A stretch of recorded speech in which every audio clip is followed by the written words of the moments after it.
ఆంధ్రజ్యోతి, ఈనాడు పత్రికల్లో ఒక వార్త వచ్చింది. ఇక చూడాలి మనం. 56,300 కోట్ల భారీ పెట్టుబడులు వచ్చాయని చెప్పేసి ఒక వార్తని రాసిరు. రాస్తే ఇందులో కూడా 56,300 కోట్ల భారీ పెట్టుబడులు వచ్చాయని చెప్పేసి దావోస్లో ఒకరోజు తెలంగాణకు రికార్డు స్థాయిలో పెట్టుబడులు, 45,500 కోట్ల మేర సన్ పెట్రో కెమికల్స్ ఒప్పందం.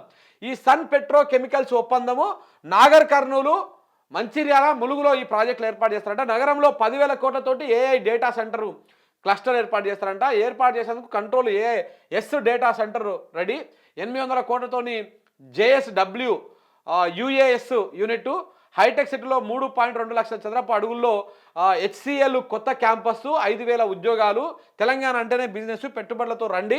పారిశ్రామికవేత్తల సమావేశంలో సీఎం రేవంత్ రెడ్డి తెలంగాణలో డ్రై పోర్ట్ నిర్మించి దాన్ని మచిలీపట్నం పోర్టుకుతో అనుసంధానం చేస్తామని చెప్పేసి వెల్లడించారు. ఎంత వచ్చినాయంట? ఒకరోజే 56,300 కోట్ల పెట్టుబడులు వచ్చినాయని చెప్పేసి రాశారు. అయితే ఈ పెట్టుబడి పెట్టిన దాంట్లో సింహభాగం 45,500 కోట్ల పెట్టుబడులు ఒకటే ఒక కంపెనీ నుంచి వచ్చినాయి. ఆ కంపెనీ ఏంది అనేది ఇగో ఇప్పుడు మీకు వివరిస్తా చూడండి.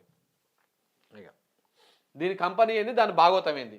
ఇగో సన్ పెట్రో కెమికల్స్ అనేటువంటి కంపెనీ, దీని రెవెన్యూ ఎంత అంటే 30 కోట్లకు లోబడే దీని రెవెన్యూ. 30 కోట్లకు with less than 30 crores revenue. 173 మంది ఎంప్లాయీస్ మాత్రం ఇందులో ఉన్నారు. సో ఇప్పుడు ఆ కంపెనీ ఇప్పుడు బీహార్లో 36,700 కోట్ల పెట్టుబడులు పెడతా ఉన్నది. ఇప్పుడు తెలంగాణలో 45,500 కోట్ల పెట్టుబడులు పెడతా ఉన్నది. 7,000 పైన 7,000 ప్లస్ జాబ్స్ ఇస్తుందంట. అంటే ఒక 30 కోట్లు సంపాదించేటువంటి కంపెనీ, 30 కోట్ల ఆదాయం ఉన్నటువంటి కంపెనీ 45,500 కోట్లు ఏడుకెళ్ళి పెడుతుంది. అసలు ఈ సన్ పెట్రో కెమికల్ అనేటువంటి కంపెనీ ఎవరిది, దాని వెనకాల ఉన్నటువంటి వాళ్ళు ఎవరు, దాని కథ ఏంది, దాని కార్ఖానం ఏంది కూడా మనం తీద్దాం. కానీ ముందు దీని కెపాసిటీ ఏంది. 30 కోట్ల రెవెన్యూ ఆదాయం ఉన్నటువంటి కంపెనీ, 173 మంది ఎంప్లాయీస్ మాత్రమే ఉన్నటువంటి కంపెనీ ఇవాళ 45,500 కోట్ల పెట్టుబడులు తెలంగాణ రాష్ట్రంలో పెడుతుంది. అంటే తెలంగాణ ప్రజలు ఎర్రిపప్పలు షవుల పూలు పెట్టుకొని కాలీఫ్లవర్లు పెట్టుకొని కూసున్నారు.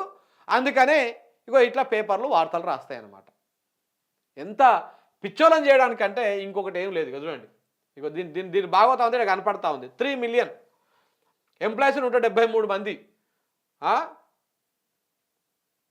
ఏమంటారు, పైసలు ముద్రించేటువంటి మిషన్ తీసుకొచ్చి పెడతా ఉంటుంది. 3,000 కోట్లు సంపాదించేటువంటి 30 కోట్లు సంపాదించేటువంటి కంపెనీ 45,500 కోట్ల పెట్టుబడులు పెడుతుంటేనే దీని భాగవతం ఏందో మనకు అర్థమైపోతుంది. జస్ట్ డంబాచారం. అరే ఏదో ఒకటి నాయన, మేము ఎట్లయితే 6 గ్యారెంటీలు ఇచ్చేసి జనంతో ఓట్లు వేయించుకున్నామో, నేను ఈ దావోస్ దాకా వచ్చినందుకన్నా మీరు ఏదో ఒకటి పెట్టుబడి అని చెప్పేసి ఏదో ఒక ఒప్పందం చేసుకుందాం. అది మీరు పెట్టకపోతే తర్వాత సంగతి అని చెప్పేసి ఆ ఒప్పందం మాత్రమే చేసుకొని వచ్చిర్రు అంతే. ఆడు పెట్టేది లేదు, సచ్చేది లేదు, 7,000 మందికి ఉద్యోగాలు వచ్చేది లేదు, అయ్యేది లేదు. ఇదంతా ఉట్టి డొల్లా. మననేమో తొలి రోజేమో ఎవడొస్తలేడు పెట్టుబడి పెడుతుంది అని చెప్పేసి ఇక్కడ నుంచే మెగా కంపెనీని తీసుకుపోయి ఆ దావోస్లో ఒప్పందం చేసుకోరు. నిన్ననేమో ఈ దుకాణం పెట్టారు. ఒక దివాలా తీసినటువంటి కంపెనీతోటి, కేవలం 30 కోట్ల ఆదాయం ఉన్నటువంటి కంపెనీతోటి వీళ్ళు 45,500 కోట్లు పెట్టిస్తారంట. ఇది దేంతో నవ్వాలనో అర్థం కాదు. ఈ పత్రికలు చూడండి ఎంత అద్భుతంగా రాసినాయి. 56,300 కోట్లు, 56,300 కోట్లు. వెలుగు ఎక్కడవా? దా వెలుగు నువ్వు కూడా. 45,000 కోట్లు రాష్ట్రంలో సన్ పెట్రో కెమికల్స్ భారీ పెట్టుబడి.